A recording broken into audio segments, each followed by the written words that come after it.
Hi, and welcome to a discussion of circuit loops and Kirchoff's voltage law. Now, the reason why we care about circuit loops is only so as to enable Kirchoff's voltage law, which is the third of the three most important circuit analysis tools that we're going to have at our disposal. We've already seen Kirchoff's current law, and we've seen Ohm's law. Today we round out the top three with Kirchoff's voltage law. So a loop, of course, is just any place on the circuit where you start at one point and you return back to that same point again. Now, as you can see here in this circuit, loop number 1 is around the left-hand half of the circuit, loop number 2 is around the right half of the circuit, and loop number 3, I've shown this, is going around the outer perimeter. I believe that those are the only three loops that are in this circuit because, for example, if you start in the bottom left and come up and then go down the middle and then come over here again, up and then back down again, that's not allowed as a loop. You're not allowed to cross the path that you're already on. So I think that there are three loops in this circuit. Now, usually, most electrical circuit analysts will choose to traverse their loop in the same direction every time. And for most students and analysts, it'll be to go clockwise. So most of the time when we're studying a circuit like this, we're going to go clockwise around our loop. I usually start in the bottom left-hand corner of the loop, but that's not essential. So it's really up to you, whatever you prefer, as long as I would suggest that you be consistent with what you've done. Now, there's one other definition that's good to know, and that is that a mesh is a loop that doesn't contain any other loops. So you can see here, for example, loop 1 definitely doesn't contain any other loops, so that's a mesh. And loop 2 doesn't contain any other loops, so that's a mesh. But loop 3 does contain other loops, and so therefore it's not a mesh. Now, it turns out that meshes are more valuable to us than non-meshes, so that's why there's a reason to distinguish between them in this case. So now that we understand how loops and meshes work, let's look at Kirchoff's voltage law. Kirchoff's voltage law just simply says that the sum of the voltage rises around a loop will be equal to the sum of the voltage drops around that same loop. Now, that may seem intuitive, and I think it probably is, but let me give you two examples of why that has to be true. If you had an electron and you moved it around a particular loop, when you came back to where you started, then its ending potential energy or voltage would be different than it was before it went around the loop. If it had partner that it started with at a certain point, it went around the loop and came back, then it would be at a different energy than its partner, although they were still both at the same physical location. And everything that we know about potential energy in physics says that it is the location that makes the difference. And so that's a reason why Kirchoff's voltage law has to hold. A physical analogy would be, you get out of bed in the morning, you go downstairs, come to campus, you climb to the top floor of the library, you go back down, you go all around campus, you go back to your apartment, and you go back up and you lay down in bed. And at the end of that day, you've closed a loop. And you are at the same elevation when you started. If you weren't at the same elevation, you'd be hovering above your bed or you'd be underneath your bed. And this means that all the times that you had an elevation increase throughout the day, they were perfectly canceled by the elevation decreases throughout the day. So that's Kirchoff's voltage law. Now, to be able to understand how to apply Kirchoff's voltage law, we have to recognize voltage rises and voltage drops. And if I were to go clockwise around this loop right here, for example, if I were to go clockwise, if I encountered this voltage V sub S, I'm going from the more negative to the more positive voltage. So I'm going from lower to higher, that's therefore a voltage rise. Here I'm going from the more positive to the more negative, so that's a voltage drop. Down here from the more negative to the more positive, that's a voltage rise.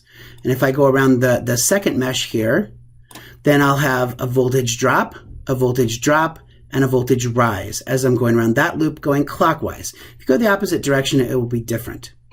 So if I were to write an equation for that one, I would have a voltage rise, a voltage drop, and a voltage rise. So I'd have two voltage rises, and that's what's shown here in this equation. V sub S plus V sub R5 is equal to the only voltage drop around that mesh, which is V sub R1.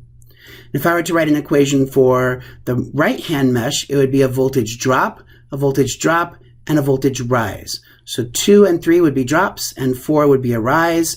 So you can see here VR4 is a rise, and VR2 and VR3 are voltage drops. Now, you could also write an equation for the entire outside perimeter. That's loop 3 that we identified earlier, and that's valid. But one thing to notice is that that doesn't add new information. You can actually derive equation 7 from equation 6 and equation 5. You just simply add those two equations together, you'll get equation 7.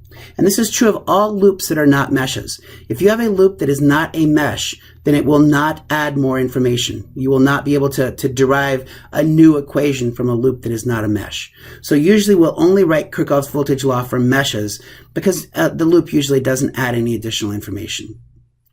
Now there are two alternate versions of KVL, just as there were with two alternate versions with KCL.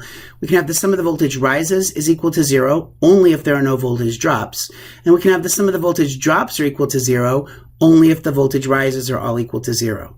Now surprisingly, equation 9 is the most useful form of Kirchoff's voltage law that we have. And the reason for that is because it gives us a really nice shortcut. Now, there's a derivation of how the shortcut works in here. I'm going to let you read through that one, but all I want to do is I want to explain to you that if we were to go back up to the figure that we originally saw, all we need to do when we're writing Kirchoff's voltage law is we need to consider what is the sign that we first encounter. So as I'm going clockwise, the first sign that I encounter is the negative sign. Then I come up here and I first encounter the positive sign. And then when I come down here, I first encounter the negative sign.